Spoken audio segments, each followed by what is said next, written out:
Halo teman-teman semua, perkenalkan nama aku Florence Barasa dengan NIM F1C425052 dari Prodi Biologi. Nah, pada video kali ini kita akan membahas tentang morfologi dari bunga Hibiscus rosa sinensis dan buah dari Carica papaya. Nah, untuk kelanjutannya jangan lupa simak video ini sampai selesai ya. Yang pertama kita akan membahas tentang Hibiscus rosa sinensis atau biasanya dikenal dengan bunga kembang sepatu. Bunga kembang sepatu ini disebut juga dengan bunga sempurna. Kenapa disebut dengan bunga sempurna? Karena dia memiliki putik dan benang sari dalam satu bunga ini ya.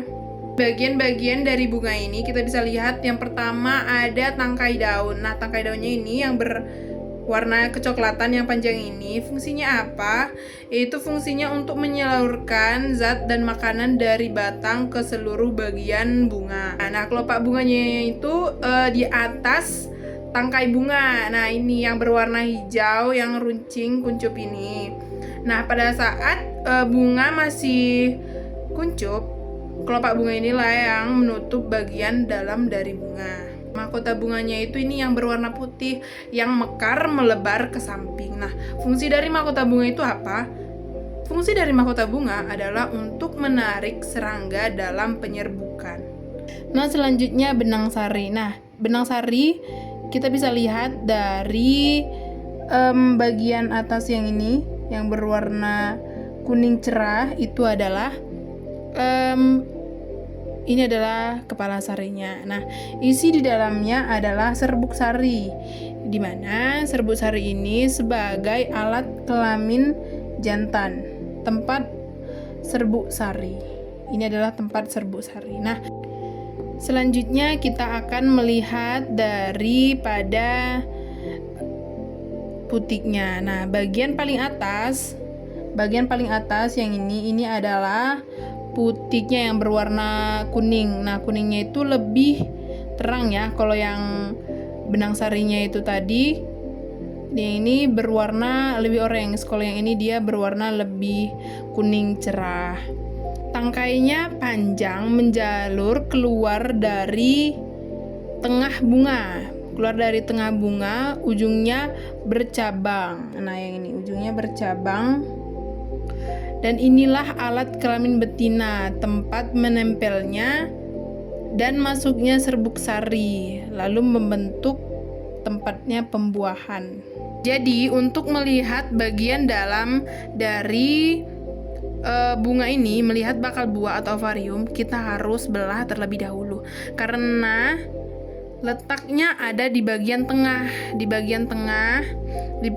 bagian bawah dari putik, di dalam lingkaran kelopak dan dasar tempat bagian bunga menempel. Nah, jadi kita harus belah terlebih dahulu.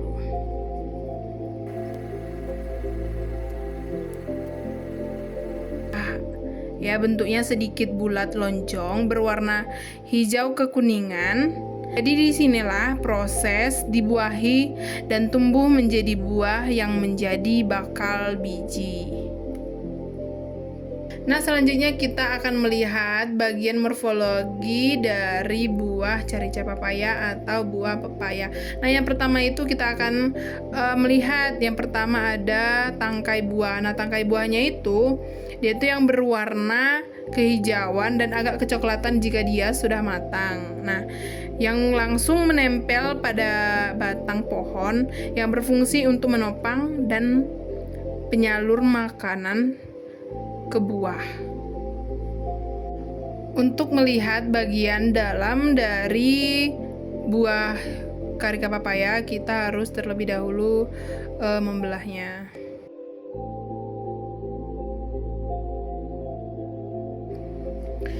Nah, buah ini termasuk dalam buah sejati tunggal karena buahnya itu terdiri dari satu bunga dan satu bakal buah saja.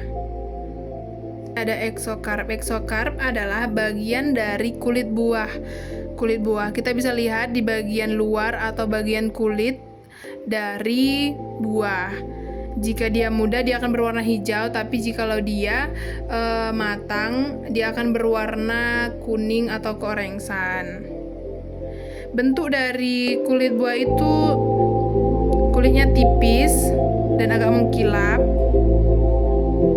Bentuk keseluruhan dari buahnya itu bisa bulat, lonjong, dan bisa juga memanjang. Nah, selanjutnya ada mesokarp. Mesokarp adalah bagian daging buah. Nah, warna dari buahnya itu bisa jadi kuning atau orange, merah, jingga. Ini tergantung jenis dari buahnya, tergantung dari jenis pepayanya.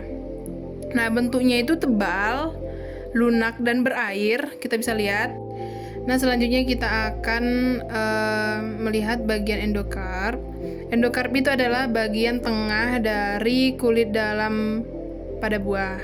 Nah, dia itu langsung berbatasan dengan daging buah. Nah, untuk perbedaan warnanya bisa dilihat ya. Untuk endokarp, warnanya lebih pucat dibanding dengan daging. Nah, jika ditarik, nah, bijinya akan terikut karena endokarp ini adalah tempat menempelnya biji pada buah.